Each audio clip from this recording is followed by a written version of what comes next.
welcome to a very special edition of the Boost Hospitality Podcast. This is the bonus episode. A little bit of a caveat to that. I wasn't planning on releasing 7 episodes for season 3, but just as I was recording all my interviews, I had a very special chat with a lady called Jessica Lorimer. Now, for those who don't know Jessica, she's a sales coach and leadership expert. She has transformed my business in the last year more than anybody else has. She's a best-selling author on Amazon. She's got one of the best podcasts that I've ever listened to on iTunes. And she's got one of the best Facebook groups, mainly because she is just a thoroughly nice person. People follow her and people listen to her because she's a nice person. And on top of that, to boot, she has some of the best sales advice for any business owners. Now, I interviewed Jess for my Facebook group for the hospitality community.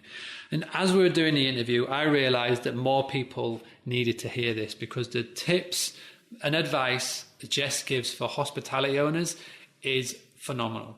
We cover so many different topics, from how to pick up the phone, how to guide someone through a sales process, how to deal with an email inquiry, and the future of communicating with your guests. So I would love to introduce to you Jessica Lorimer. This is going to be a straightforward conversation. You're going to join us as we were talking. So please listen all the way through, and I will see you at the end to get your feedback. So without further ado, this is my chat with sales coach expert Jessica Lorimer. Today, I'm going to do something a little bit special, and it's the first time I've done anything like this. We have got a guest, and I'm going to quickly introduce Jess, and then I'm going to let her say a few words, and then we're going to crack on with your questions. So I became aware of Jess last year, so 2017, and I quickly am becoming probably one of her super fans. She is amazing. She's done so much for me personally, and now I listen to her weekly podcast. I'm a member of a Facebook group, subscribe to the newsletters, and I'm so excited that I was able to convince her to twist her arm to come into this group this week to teach you. And we're going to go over a few things that you can do to make sure that everybody who calls or emails you can turn it into a booking instead of I'm going to think about it. So I'm going to let Jess introduce herself, and then we're going to crack straight on. So please, Jess, away you go. I feel like there's a lot of hype there, but I'll try my best. So really, really excited to be here. It's not something I do that often either. So it's really, really cool to kind of pop the cherry in the group. That's always nice. I obviously specialize in sales. My focus in a business using simple sales strategies. So nothing I teach is complicated. It's just designed to be implemented. And that's why obviously Mark has done really well, because instead of just consuming tons of content, he actually does the work required, which means that he gets the results that he wants. So obviously, if you're listening to the training, awesome. If you're actioning the training, even better. Absolutely. And that's amazing you said that, because day 3, 2, and 1, that's been the message that I've been trying to get across, is that on Tuesday we did how about emailing out an offer to our email list of guests that have stayed with us in the past. And we combine that with a Facebook ads at the same time. And that's gone down really well. Nice. So we uploaded the email list to Facebook, and we just basically tried to do the training of being everywhere. So if they missed the Facebook ad, they'll get an email. If they missed the email, they get the Facebook. So that's worked well. And the people that have acted and done that in the group have got great results already. So yeah, that's the main key, is to act. Perfect. So today, like I said, we want to get down to the nitty gritty. We want to get down to the phone call, the email, and it'd be great by the end of this little session today if we can have some actionable tips that everybody can go away and use for the next phone call, the next email, booking inquiry. One little caveat I will say is that we're recording this obviously through the internet, and the Wi-Fi on my end has been a little bit shaky today. So if you witness any lags, don't worry. It's not us just freezing. It is just because of the Wi-Fi, but we will crack on regardless. All right, Jess, are you ready? Absolutely. Hit me. Okay. So the first thing I'd like to think we should go down would be phone calls. It's what we get a lot of. Yeah. we used to get tons of them as hospitality owners maybe 5 years ago, but slowly that is going more to instant bookings and emails. But I thought if we can sort of dissect a phone call and go down that route, that'd be awesome. So obviously you stayed at a hotel before, stayed in a guest house. Well, yeah, a few, yeah. Yeah, exactly. So you know the route of a conversation may go if you're calling up a business. And I think what we may do, we may talk, obviously it may delve into more generalistic, but I think whatever we teach on this, it can be used obviously for hospitality. So what would be the first big tip that you could give for anybody watching this to convert a phone call maybe to a phone call yes? So this is hospitality specific. Please have somebody who actually does sales answering your calls. Okay, I've called hotels before and people have been like, oh, I'm just the caretaker, or I'm the chef, or I'm the this. And so when you're trying to actually make the booking, it makes it really hard because I'm like, well, I want to ask about what kind of room I'm going to have and can you help? And they're like, no, I'll get someone to call you back. And by that time, I've called your competitor because I just want to book the room. So what I'd say is if you can train all of the rest of your staff to be like, instead of we'll get someone to call you back, but to go and find a person immediately who can actually say, this is the kind of rooms we have, this is the prices, that's going to help you increase your sales. It's a really basic thing. Mm-hmm. But if you let people go, they will find somewhere else. Yeah, no, 100%. We're quite lucky in the group that I think there's only maybe a handful of people out of the 600 people that we have in the hospitality community that are part of hotels with staff. I think the majority of the guys watching will be the people picking up the phone, but that is 100%. Yeah, that is one massive thing that I would say for everybody who's watching. I know we've got Tanya down in Southampton with the Blue Keys Hotel. Oh, nice. Yeah, so I know you've got local. That is the local. It's my local. Yeah, absolutely, just down the road. And I know that Tanya's got staff there, so that could be a really big one there. There's Matt and Tanya doing that. But yeah, absolutely. I remember that at the granary where my family business is, we had a lot of people working. And it was one of the main things is that when the phone went, if it was the chef who answered, that they very, very quickly, if it was accommodation, they got it straight on to us because it's just like a website. As soon as they leave your website, when they can't find what they're looking for, they're never coming back. And it's the same with that phone call. I think it's another really basic thing would be if you've got a phone and you've got your landline where most people call into, if you've got 3 rings and it goes to voicemail, just extend it. It's a basic thing, but I've done it so many times where you've called a property, it goes to 3 rings and it goes to voicemail. Just extend that to 7 rings, or even better, divert it so it goes straight to your mobile phone. Because if they don't get hold of you, if they can't get hold of you, they'll try once, they may try twice, but if 3 times, they're just going to go to booking.com, which you don't want them to do. No. So say they get hold of you on the phone, then what would be some cool little opening questions, or how would you take them down that sort of sales process line in your advice?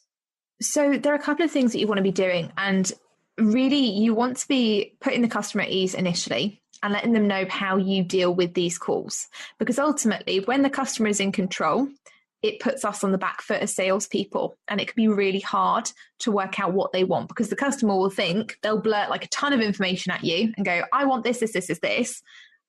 And then you have to go back and go, okay, well, do you actually have enough people? How much is this going to be? Cost per head, blah, blah, blah.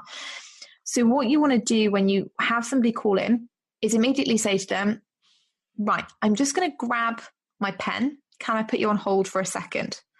And immediately grab your little post-it note of the things that we're about to go through. You need to take them through.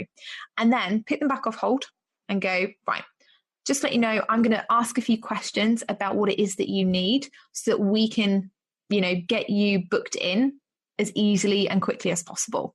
That immediately puts the customer at ease. They're like, okay, great, perfect. It's going to be easy. It's going to be simple. And that's where you take control of the conversation and you ask them, what is it that you want? When do you want to come? Have you already checked out our website? Is there anything that you've already seen that you like? Knowing that information means that you don't tend to get objections, right? Because what tends to happen when we're asked for information, the more information we're asked for, the more bought in and invested into the process we are. You know, they start to think, oh, great, well, this person cares, you know, this person's interested. Yes, I've checked out the website. It looks great. Want to stay in the rooms. They're less likely to want to go to have to go away and have that same process with your competitor. So actually developing that rapport and showing that you're interested in what they want is going to be much easier to avoid the, oh, I'll come back to you. Yeah, no, that's great.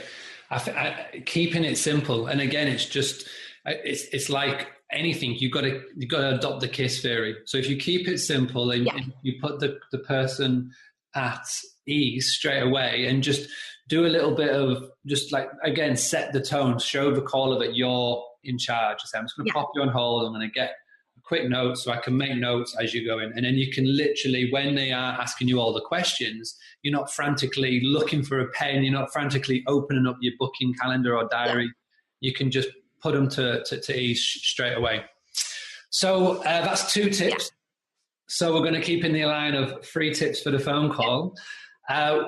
We get to the stage where we've made sure we've answered, got to the right person. We've got our notepad out. We've written down all the questions. You've gone through all of that. So you've matched all their needs. You've given them the price. And it comes the dreaded, I need to chat to the partner about it. Let me have a think about it. Is there anything that you could recommend to have to stop I'll think about it, to let's get out my credit card and let's put the booking down? So there are a couple of things. The first is you need to empathize with people at this point. Yep, completely understand that you want to talk to your partner. Just to make you aware, our rooms do go quickly. So there are no guarantees that when you call back, we would have the same room available or the same rate. You know, and you're not saying it in a sleazy way. It's not like you have to buy now or I'm going to whack the rate up. It's a case of, I just want to be completely honest with you. We do get a lot of bookings. We are in a busy area, or we are a boutique in a rural area. And it means that we do get people who just come up and book because we're the only people, or we're the best known restaurant or whatever. So you go quickly, and we couldn't guarantee that. The second thing that you want to be doing is saying to them, totally understand.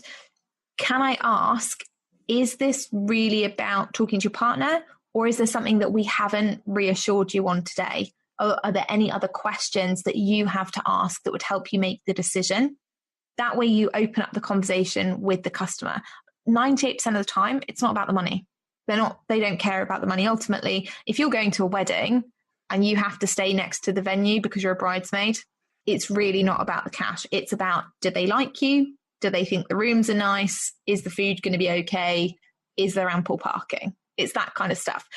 If they haven't been able to ask those questions, back of the head that's saying, warning, there's a problem. Mm-hmm. So give them that opportunity to say, actually, I just wondered if you did, if we could add 2 people in as friends, or if we could like provisionally book a room for our friends because they want to stay here too, or what the rates are if we bring a dog or something like that. So have that discussion with them and be like, look, is it just about talking to your partner and confirming it, or is there something that we haven't covered? The other thing that you want to be looking at is giving them some kind of fast action bonus. Totally fine.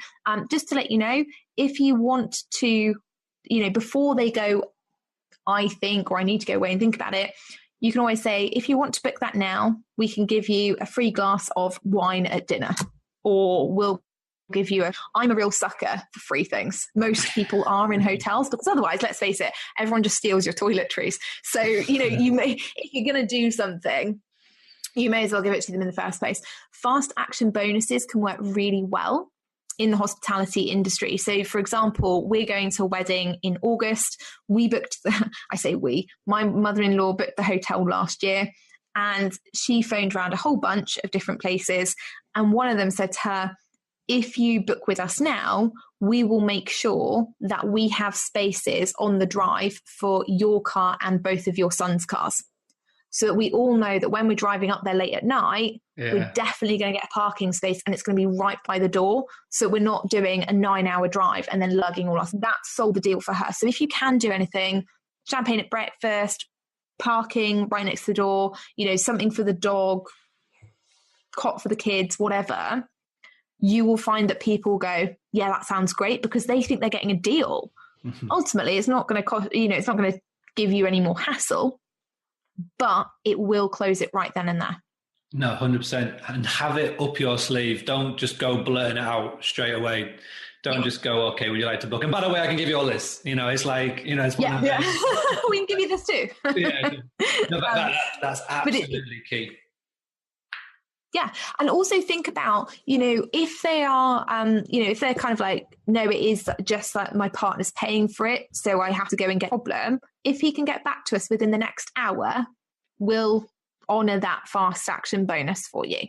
Yeah, definitely. That way you're confirming it, and it gives you a reason to follow up with that person via email. So if it's coming up to like 40 minutes or something, you've promised an hour's wait, you can then email them and be like, hey, just to let you know, your partner hasn't called us yet. Let us know if you'd like us to hold that room for you. And it gives you another reason and another touch point. And they start to think, oh, actually, this hotel wants us to stay there. Mm-hmm.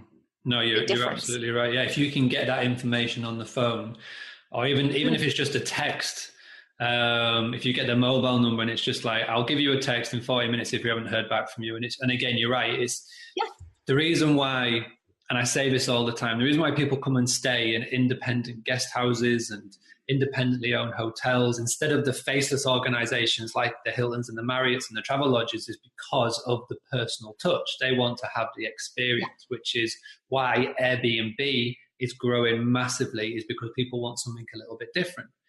And if you're going to do something a little bit extra to get the booking, as in, 90% of the time, if they honestly have to chat to somebody else, if you just say, listen, if it's okay with you, I'll drop you a text in 45 minutes, set a reminder on your phone so you know that you do it. So, because obviously as soon as that phone goes down, real world takes over and you've got everything else that you need to do.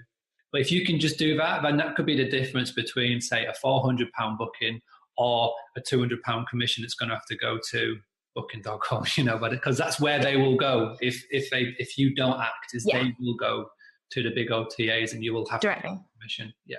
And the other thing you want to be thinking about is on that phone call, extra tip, rather than going, can I take your phone number and we'll give you a call in 45 minutes, whatever, at the beginning of the call, when they first start the conversation, just say, just in case we get disconnected, can I take the best number for you?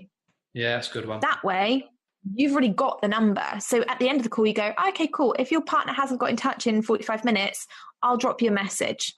Mm-hmm. And at that point, you've got the number. There's no permission there. They're not going sleazy. They're going, yeah, okay, fine. Like the number's already there. I do it all the time when I call like BT or whoever. They always say, just in case the phone drops, give me your mobile. I'm like, oh yeah, sound, that's really nice. Thank you, Mr. Man from I don't know who's calling me. And now here's my number. Here's all my details. Here's my bank number. Just do it. I did it with the car salespeople this morning. They were like, just to let you know, like if the line does drop out, we can call you straight back. What's your mobile number? And I'm like, oh yeah, this. I'm thinking, that's great. Yeah, cheers. I'm like, now I'm going to get calls every 5 minutes about, are you coming in today to buy your car? Yeah, absolutely. By the way, we've got this car. It's very clever. Yeah. I like that. Amazing. So that's a massive tip. Please write that down. So I think we've smashed the phone call. So now when the phone rings tomorrow, I want everybody to be doing these tips. Let's go into what is becoming more common.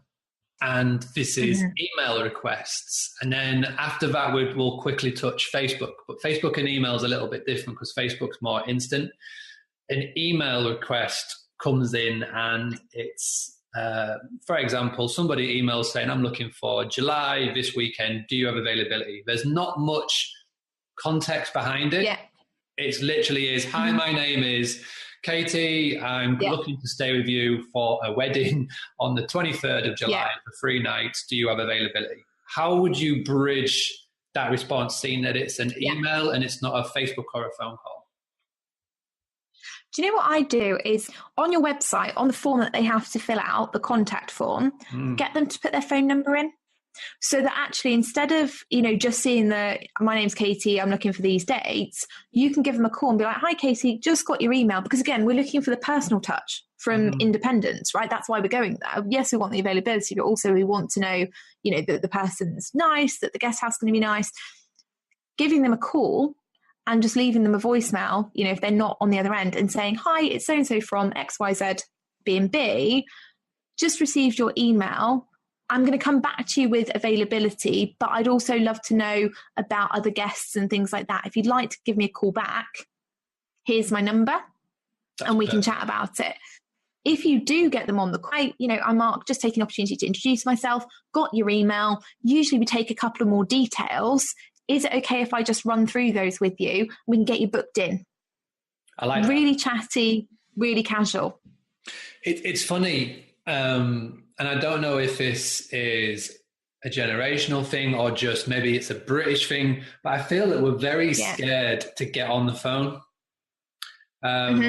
So for those who don't know, I run a family farm stay guest house with my mum and dad and my wife. So all the best for me. When I was working more closely with my mum doing the business, the phone number would be there, but she would 90% of the time want to email, not jump on the phone. And it's not because she didn't have the time, it's because she didn't want to do the sales route. But I think like Jess said just then, what stands us out and what stands out successful independent properties from the rest is it's those that show that personal touch, who pick up the phone and have a conversation. And those who do that, you'll definitely start to turn more bookers. But most importantly, not only will it be a booking, but you'll have less cancellations because you're showing that personal touch. People will be more invested in your stay than just being a place that they've booked in Southampton or Scarborough or Torquay for the weekend. We've booked with Mark at the Granary. It has that personal touch. Amazing. So would you advise the same or a Facebook message, or just to get them on the phone as soon as possible? Or is Facebook and instant messaging a little bit different in your opinion? Facebook and instant messaging is a little bit different because it's the social generation. And actually, like you're saying, it is a generational thing. Older people like to be on the phone because they can talk to a real human, they can ask questions, they can do that. The text generation hate it. My boyfriend would rather stick pins in his eyes. He had to call me yesterday about the car, and he phoned me and went, last time I didn't call you and something was wrong, you were really upset. So I'm calling you because of that. And I was like, great, this is now the most uncomfortable conversation ever. That generation, unless you have been in cold calling or sales or something, they don't like to. But what they do like is instant feedback. So what I would do is set up an automated message on your Facebook Messenger that lets them know their inquiry is there. So you can do this using ManyChat, or Chatbot, whatever it is. Chatbot. So you can basically set it up so that when somebody sends an inquiry to your business page, it immediately goes back with a reply that says, great, really excited to discuss your booking. Would you like to book, would you like to chat via phone? Yes or no? And they can click yes, and great, gives you, they input their phone number and you can call them.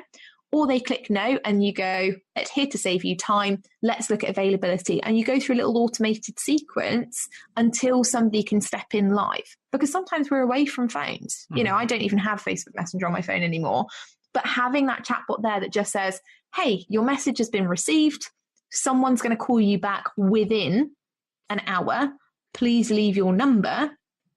Perfect. Or, great, here's the availability that we have. Here's how you book. And takes them through it automated is perfect. Does that make sense? Yeah, no, 100%. And it's so cool that you've just spoken about a Facebook chatbot, because everybody watching in here, that is going to be the training next month. It's going to be talking about how to set it up, because it's so new. And I reckon 99.9% of the people watching this and are part of this community will not have heard of a chatbot or even set up one for themselves. I've created one for Boostly, and I'm I'm getting people to interact with it right now as a test, because next month, in the training site, I'm going to be showing everybody how to set it up and just have a simple sequence, like you said. So instead of a message coming, because everybody right now can go on their Facebook page and set up an automated response, but it's just one. And it's normally, hey, how you doing? Yes. We don't get a chance to check our Facebook messages every now and again, but please call, boom, boom, boom, boom. But if you can just do something a little bit more and add in a chatbot, and as far as I know, it's free or very minimal amount a month to have one. Just have a very simple sequence is, do you want to speak on the phone?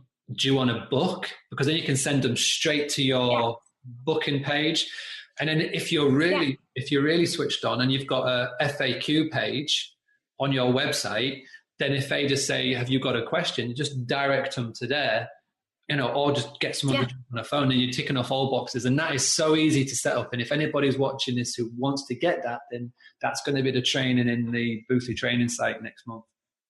Definitely do it. Honestly, chatbots have made a huge difference to my business because, like I say, I deleted Facebook Messenger from my phone, and business pages and stuff. People they want to connect with you and they just want to talk. Having the chatbot there that just says, hey, I'm not Jess, but brilliant. Absolutely brilliant. I get people who go, oh, your chatbot's really good fun. And I'm like, yeah, thanks. You can send them little videos on it. You can do lots of different things. But the best thing to do is just start with keeping it simple. Have something, like Mark says, take them to the phone, take them to the booking, take them to the FAQs, and you're done. And you're not having to do anything unless the customer says, yes, I want to talk to you. Yeah, neither do you. Other than that, it's all being dealt with.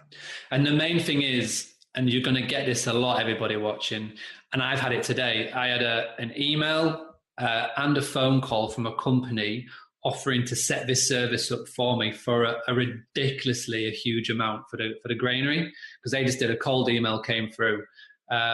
So I'm going to show you next month how you can do this for free or practically no money at all, so you don't then get tempted by these companies that are cold calling you to spend all the monies. But Jess, that was amazing. Thank you so much. You're so welcome. And like I say, honestly, if you guys are not in the Boostly community yet, make sure you go and do the chatbot training. Make sure you get in there, because those are going to be the future. If you take nothing else away from this training, make sure you go and learn about chatbots, because they are going to be the future of certainly Facebook bookings, and they'll make your life a lot easier. So if Mark's teaching that, go and grab it. Amazing. Jess, if anybody wants to come and chat to you or find out about you or buy your new book, plug, where could they go and do that? You feel free now to just give them all the links, or what's the best way of reaching out to you, just to say thank you for today. And if you want to find out. Honestly, just join the Facebook group. It's called the Smart Leaders Sales Society on Facebook, and I'm sure I can whack Mark a link and he can give it to anyone that needs it. He's in there anyway. But come and do that. Join the group if you want any, knowledge about sales. We're in there doing live trainings once a week, and you can come and binge on all things sales. And there we go. That was my chat with Jessica Lorimer. I'd love to hear your feedback. Please send me an email, mark@boostly.co.uk. By now, you should know that you can go and download every episode from this season from iTunes. You can also go and download season 1 and season 2. So you've got plenty to get stuck in with right now. If you're feeling kind and you'd like to go and leave a review, please go to iTunes, and those virtual hugs are coming for anybody who leaves a 5-star review. If you would like for me to come back with season 4, I would love for you to send me an email. Get in contact via Twitter, Instagram, Facebook. Everything is at Boostly UK, BOOSTLY UK. Find me on any of those socials. And the main thing that I would like to ask for you from this final episode of season 3 is that if you have taken on board any of these tips and you've put them into practice and you have got results, please share them online. Please let me know. Please email me, write to me, do all the usuals. Get in contact, and I'd love to see your results that you got from it. So my name's been Mark Simpson. I'm the founder of Boostly, and I'm the host of this Boost Hospitality podcast, and I will hopefully see you very soon.